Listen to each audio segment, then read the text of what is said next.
समीचीन विकल्पों का सम्यक समाधान। सुनिए परम पूज्य श्रमण श्री सुप्रभ सागर जी महाराज के मुखारबिंद से YouTube चैनल सुप्रभ उवाच पर शुभाशीष परम पूज्य श्रमणाचार्य 108 श्री विशुद्ध सागर जी महाराज। सानिध्य श्रमण सुप्रभ सागर जी महाराज, श्रमण प्रणत सागर जी महाराज। पुणे आर्जक श्री रविंद्र जयश्री, कुमारी परिणा गहाणकर अमरावती, 100 मोक्षता राजस डोन गावकर औरंगाबाद। ओम नमः सदेभ्य। नमो नमः सत्हितंकराय वीराय भव्याम्बुजभास्कराय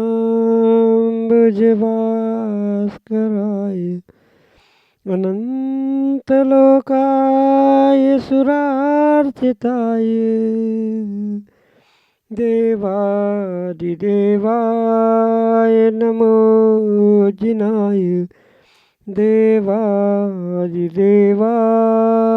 नमो जिनाय। पंच परमेष्टि भगवान की परम पूज्य आचार्य भगवंत गणाचार्य श्री विराग सागर जी महाराज की, परम पूज्य पट्टाचार्य गुरुवर श्री विशुद्ध सागर जी मुनि महाराज की, परम पूज्य मुनि श्री प्रसम सागर जी सुप्रभ सागर जी महाराज जी की। समीचीन विकल्पों का सम्यक समाधान। सम्यक ज्ञान की वह अनूठी विधा जिसके माध्यम से हम सभी अपने मन के उन अनेकानेक समीचीन विकल्पों का सम्यक रूप से समाधान प्राप्त करते हैं, जो विकल्प हमारे लिए भाव से अनंत संसार में भटकाने वाले होते हैं। लेकिन जब वही विकल्प हमारी समीचीनता के साथ सम्यक समाधान को प्राप्त होते हैं तो निश्चित ही कल्याण का पथ प्रशस्त करा देते हैं। ऐसे आत्म कल्याण की अनूठी विधा परम पूज्य आचार्य भगवंत गुरुवर विशुद्ध सागर जी महाराज के मंगल सभा से परम पूज्य मुनि श्री सुप्रभ सागर जी महाराज द्वारा प्रतिदिन आपको प्रदान की जाती है। तो आप पुरुषार्थ करें और अपना समीचीन विकल्प भेजते हुए परम पूज्य मुनि श्री से उसका सम्यक समाधान प्राप्त करें। प्रारंभ करते हैं आज का सम्यक समाधान। और आज के पहले विकल्प के लिए ऋषिनगर उज्जैन मध्य प्रदेश से श्रीमती मीनाक्षी जैन महाराज जी के चरणों में बारंबार नमोस्तु निवेदित करते हुए अपना समीचीन प्रश्न कराएं कि महाराज जी समाधि मरण धारण करने की प्रक्रिया क्या है एवं संलेखना का महत्व और उसका फल क्या है। हमारे समीचीन विकल्प का सम्यक समाधान करने की कृपा करें। नमोस्तु नमोस्तु। ओम नमः सिद्धेभ्य। परम पूज्य आचार्य भगवान गुरुवर विशुद्ध सागर जी महाराज की, परम पूज्य समण मुनि प्रशम सागर जी महाराज की।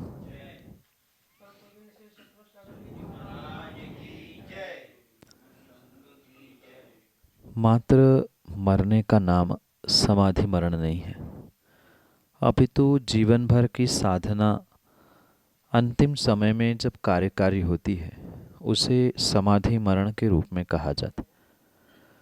उस समाधि मरण संलेखना की उत्कृष्ट विधि समझाते हुए आगम में आचार्य भगवंतों ने कहा है कि 12 वर्ष की वह अधिकतम कालावधि जब आयु कर्म के निमित्त से समझ में आती है तब उस उत्कृष्ट संलेखना को जीव प्राप्त करने की प्रक्रिया को प्रारंभ करता है।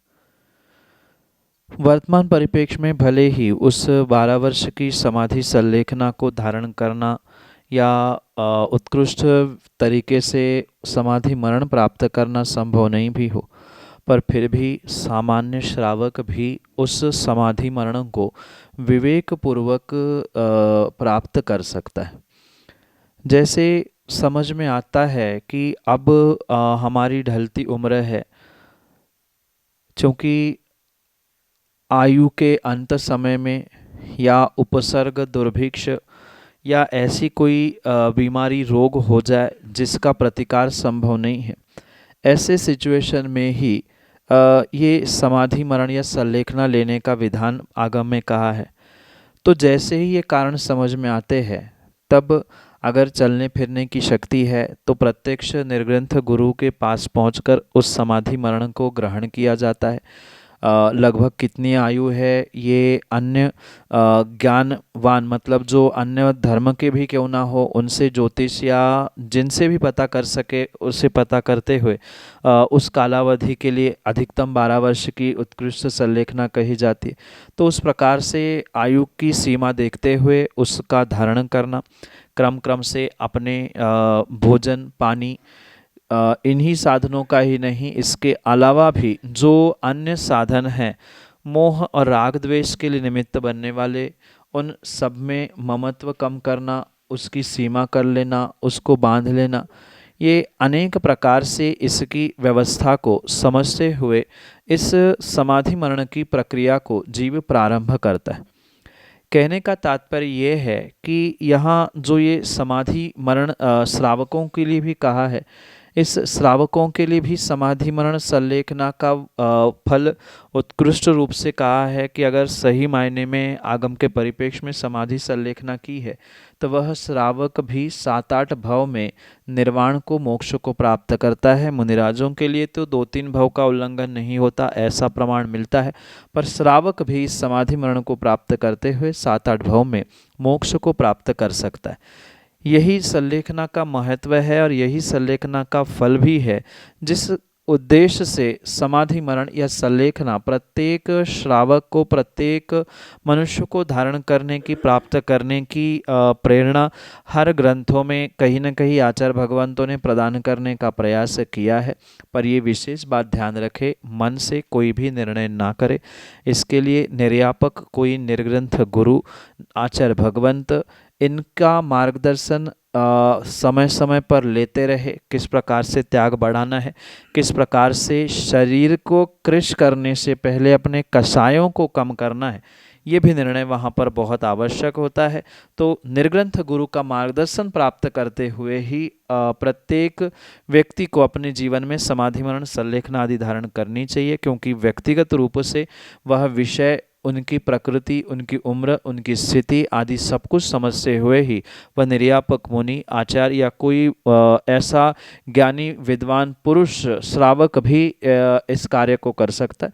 तो इनका मार्गदर्शन लेते हुए ही अपने जीवन में इन क्रियाओं को आप प्राप्त करें, प्रारंभ करें। यही आपके लिए सम्यक समाधि।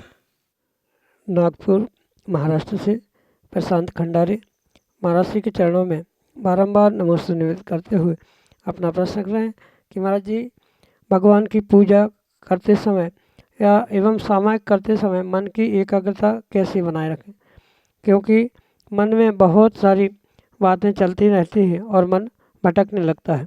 हमारे समीचीन विकल्प का सम्यक समाधान करते हुए मार्गदर्शन करने की कृपा करें। नमोस्तु नमोस्तु। पूजा, सामायिक जाप आदि क्रियाओं को करते हुए अधिकांश श्रावकों का मन एकाग्र नहीं हो पाता, इधर उधर भटकते हुए देखने के लिए मिलता है। इसके पीछे का मुख्य कारण यही है कि उन क्रियाओं के पीछे का अभिप्राय, उद्देश्य या सही मायने में उसकी विधि भी श्रावक नहीं जानता। जैसे हम पूजा की ही बात करें तो आज तक जैसे होता आया है, जैसा देखा है वैसा ही पुनः पुनः दोहराने का प्रयास श्रावक करता है। बुजुर्गों ने किया वही किया, पुनः आज किया वही आगे चलता हुआ जा रहा है। तो ऐसा मात्र रूटीन करने से कभी भी एकाग्रता होना संभव नहीं है। हम पूजा क्यों कर रहे हैं, सामायिक करने का उद्देश्य क्या है, उसकी सही मायने में विधि क्या है, ये समझते हुए ही उसमें एकाग्रता होने की संभावना हो सकती है।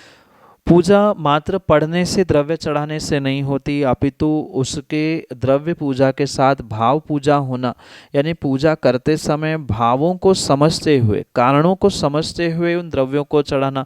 जल ही क्यों चढ़ा रहे हैं, चंदन ही क्यों चढ़ाया जा रहा है, जो मंत्र पढ़े जा रहे हैं उसको समझते हुए प्रत्येक पूजन के अंग की क्रिया का उद्देश्य और कारण समझे। और ऐसा ही सामायिक है, जाप है, उन क्रियाओं को समझे, मंत्रों को समझे, पूजन में जो द्रव्य समर्पित किया जा रहा है प्रत्येक समर्पित करते हुए द्रव्य के साथ मंत्र पढ़ा जाता है, तो मंत्र के साथ साथ उस द्रव्य के साथ संबंध जोड़ते हुए भावों की कितनी विशुद्धि बन रही है उसका प्रयास किया जाए। जो पंक्तियाँ लिखी है उसका अर्थ समझने में का प्रयास किया जाए। सामायिक में जो भक्ति पढ़ी जा रही है, जाप आदि की जा रही है, उसका अर्थ समझने का प्रयास किया जाए, जिसके माध्यम से भटकता हुआ मन कहीं न कहीं एकाग्र होने की बिल्कुल वहाँ पर संभावना हो सकती है। यही आपके लिए सम्यक समाधान। अनमोल जैन, सिवनी, मध्य प्रदेश से अगले समीचीन विकल्प के लिए। नमोस्तु महाराज जी। महाराज जी, मेरा यह प्रश्न था कि हम मंदिर में दर्शन करने जाते हैं, तो जैसे मैं कभी कभी द्रव्य नहीं ले जाता हूँ, तो इसमें क्या महाराज जी मुझे पुण्य कम होगा या द्रव्य ले जाने से मेरा पुण्य की तीव्रता और बढ़ेगी? इसका समाधान करते हैं महाराज जी। नमोस्तु महाराज जी। एक बात हमेशा ध्यान रखना, देवशास्त्र गुरु के पास जाते समय, अपने से बड़े किसी भी व्यक्ति के पास जाते समय, ये व्यवहार है, ये बुद्धिमत्ता है, ये समझदारी है कि कभी भी खाली हाथ नहीं जाया जाता।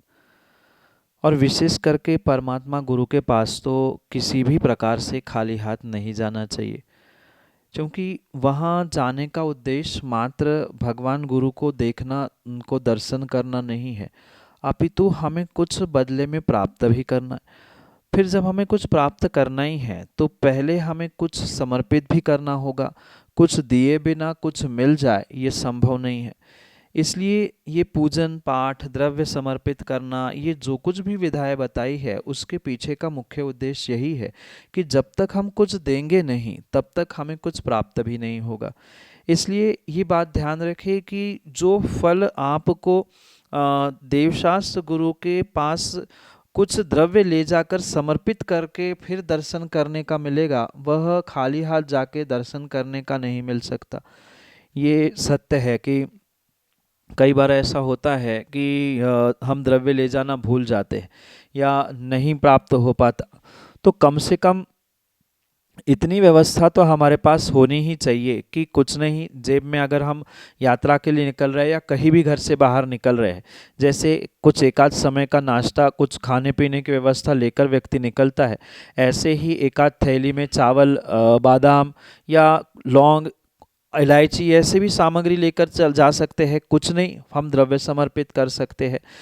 मंदिर जाना ही है, हमें पता है प्रतिदिन हमारा काम मंदिर से ही जुड़ा हुआ है, मंदिर जाना ही पड़ता है, तो हम बुद्धिपूर्वक जहाँ हमारा स्थान है, ऑफिस है, वहीं पे द्रव्य ला कर रख दे, तो दिन में एक बार तो कम से कम भगवान के गुरु के दर्शन करते हुए द्रव्य चढ़ा कर करें।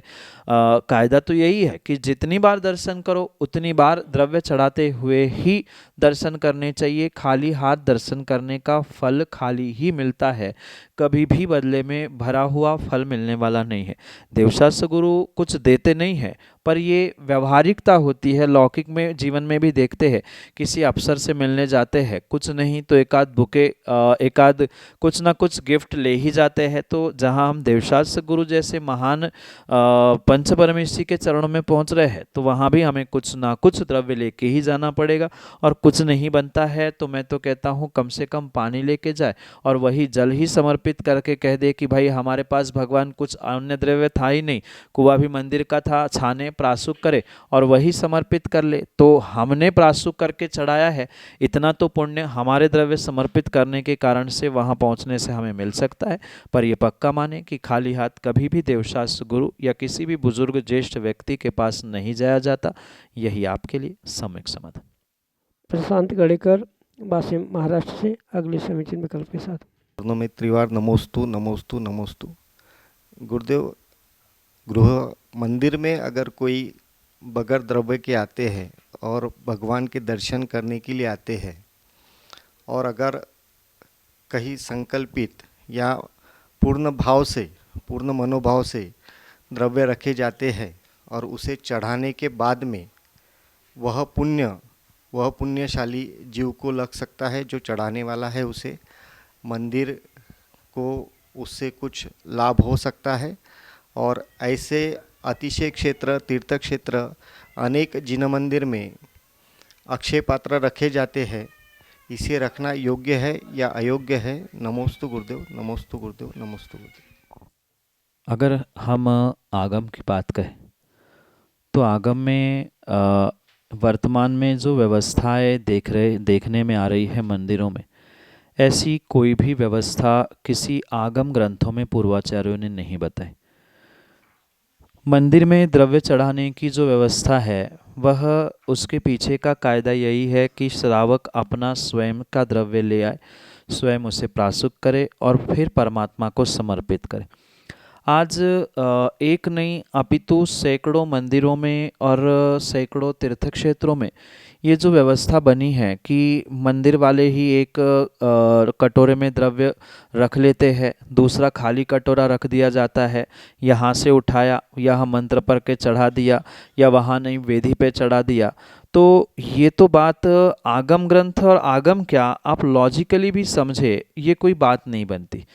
वहाँ भले ही हम कहे कि तेरा तुझको अर्पण, मंदिर की व्यवस्था है, इतना ही नहीं, आजकल जो मंदिरों में पहले से ही पुजारीगण थाली लगा के रख देते हैं, श्रावक जाते हैं, रेडीमेड सब कुछ चाहिए उनको, भगवान भी मंदिर के, थाली भी मंदिर की, द्रव्य भी मंदिर का, पानी भी मंदिर का, चंदन भी मंदिर का, पाटा टेबल सब कुछ मंदिर का, धोती दुपट्टा भी मंदिर का, और श्रावक पुण्य घर ले जाना चाहता है। ये कैसे संभव है?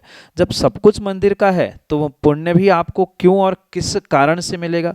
द्रव्य समर्पित करने के पीछे का उद्देश्य यही है कि प्रति समय हम देव शास्त्र गुरु के दर्शन करते हुए हमारी लोभ कषाय कम करें। अगर मंदिर का द्रव्य हम समर्पित कर रहे हैं तो हमारी लोभ कितनी कम हो गई। कई लोगों का ये तर्क होता है कि हम महीने के लिए इतनी बारी बांध के रखे हैं कि हम 10,000 दे रहे हैं, 5,000 दे रहे हैं, या जो भी XYZ पैसे दे रहे हैं, तो पैसे उन आपने दे दिए, वो उस क्षण से निर्माल्य हो चुका।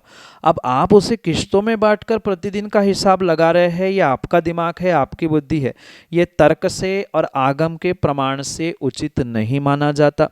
चाहे वह अक्षय पात्र की रखने की बात हो या अन्य भी बहुत सारी व्यवस्था है। कई मंदिरों में हमने देखा कि एक डिब्बा रखा होता है कि अपनी द्रव्य वहाँ डाल दो और बनी बनाई द्रव्य उठा के ले लो।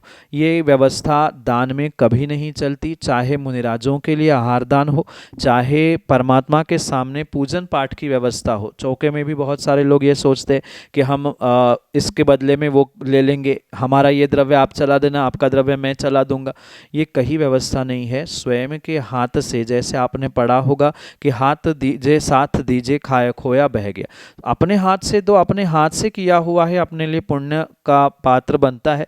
ऐसी कोई भी व्यवस्था आगम में नहीं लिखी है। और आगम प्रमाण के साथ साथ ये भी ध्यान रखें कि हम लॉजिकली तर्क से भी समझे ना। जब हमारा उसमें द्रव्य लग ही नहीं रहा है तो फिर श्रावक एक कटोरे से व अक्षय पात्र से दूसरे कटोरे में, थाली में कहीं भी द्रव्य चढ़ा रहा है, उसको क्या प्राप्त हुआ? उसको कुछ मिला नहीं है। ठीक है, जिसने किया वो उसकी भावना क्या थी द्रव्य देने की, वो भिन्न विषय है, पर यह व्यवस्था आगम की नहीं है। कहीं न कहीं अन्य स्थानों की ये व्यवस्था हमारे दर्शन में आज प्रवेश कर चुकी है। जैसे शांति धारा या जाप अनुष्ठान भी दूसरे के नाम से आज किए जा रहे हैं, ये भी व्यवस्था कहीं हमारे धर्म में नहीं है। ऐसे ही ये अक्षय पात्र की व्यवस्था हो, अन्य भी खाली डिब्बे रखकर या बनी बनाई रेडीमेड द्रव्य से पूजा करना, ये कोई भी व्यवस्था हमारे प्राचीन ग्रंथों में पूर्वाचार्यों ने नहीं बताई। अन्य दर्शनों की कॉपी नकल करते हुए ये सब व्यवस्थाएं हमारे यहाँ बन रही है, इसलिए इसका प्रमाण नहीं है। ठीक है, व्यवस्था बन रही है और बनाई जा रही है समय समय पर। ये वर्तमान परिप्रेक्ष्य में कितना ही आप उचित समझे, पर चूंकि आगम प्रमाणित नहीं है और तर्क से भी हमारी लोभ कषाय या हमारा समर्पण दिख ही नहीं रहा है, वहीं से सब उठा के चढ़ाना है, तो फिर हम मंदिर जाने का भी औचित्य क्या है? ये धोती दुपट्टे भी मंदिर के पहनना हो या अन्य भी मंदिर की सामग्री का प्रयोग करना हो, ये किसी प्रकार से आगम के परिप्रेक्ष्य में उचित नहीं है। यही आपके लिए सम्यक समाधान। नरेश जैन, नाना, मोखेड़, छिंदवाड़ा, मध्य प्रदेश से अगले समीचीन विकल्प के लिए। नमोस्तु महाराज जी, नमोस्तु महाराज जी। महाराज जी, मंदिर में जाते हैं तो जाते वक्त तो घंटा बजाती हैं अपन, वापसी में घंटा बजाना चाहिए कि नहीं बजाना चाहिए महाराज जी? नमोस्तु महाराज जी। मंदिर में जाते समय ही नहीं अपितु मंदिर से लौटते समय भी घंटा बजानी चाहिए। पर जिस प्रकार से घंटा बजा के आज श्रावक तुरंत अंदर भाग जाता है, ये सही विधि भगवान के दर्शन की नहीं। घंटा बजाने के बाद जब तक उसका नाद मतलब आवाज़ गूंज रही है तब तक घंटे के नीचे कुछ क्षण खड़े होना। आज तक किसी ने ये अनुभव किया नहीं होगा, पर घंटा बजाने के बाद कुछ सेकंड तक उसकी ऐसी गूंज प्रकार से आती है और उसको ग्रहण करने का ही मुख्य उद्देश्य। और लौटते हुए भी उस सकारात्मकता का साथ में लेके हम घर तक पहुँचे या स्थान जहाँ पहुँच रहे वहाँ जाए। मंदिर में आते ही उस नकारात्मकता को दूर करते हुए उस नाद से, उस गूंज से अपने आप को सकारात्मक बनाए, ये मुख्य उद्देश्य घंटा बजाने का। अन्य दर्शनों में जैसे देखने के लिए मिलता है, घंटा बजा के भगवान को उठा लिया, अब जाते समय फिर बजा के हम जा रहे हैं भगवान बाय सी ऑफ, ऐसा करते हुए ये कोई व्यवस्था नहीं है। वहाँ मात्र घंटा बजाते हुए सकारात्मकता को ग्रहण करना है, चाहे आते हुए हो चाहे जाते हुए हो। यही मुख्य उद्देश्य होने के कारण से आप मंदिर में आते समय और मंदिर से जाते समय दोनों समय में घंटा बजाए, कुछ क्षण घंटा के नीचे आने वाली उस नाद गूंज आवाज़ को ग्रहण करें, अपने आप को पॉजिटिव सकारात्मक बनाएं और फिर भगवान के पास या फिर भगवान के पास से अपने गंतव्य, अपने स्थान तक पहुंचने का प्रयास करें।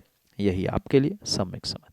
समीचीन विकल्पों का सम्यक समाधान सुनिए परम पूज्य श्रमण श्री सुप्रभ सागर जी महाराज के मुखारविंद से। YouTube चैनल सुप्रभ उवाच पर शुभाशीष परम पूज्य श्रमणाचार्य 108 श्री विशुद्ध सागर जी महाराज। सानिध्य श्रमण सुप्रभ सागर जी महाराज, श्रमण प्रणत सागर जी महाराज। पुणे आर्जक श्री रविंद्र जयश्री, कुमारी परिणा गहाणकर अमरावती, 100 मोक्षता राजस डोन गावकर औरंगाबाद।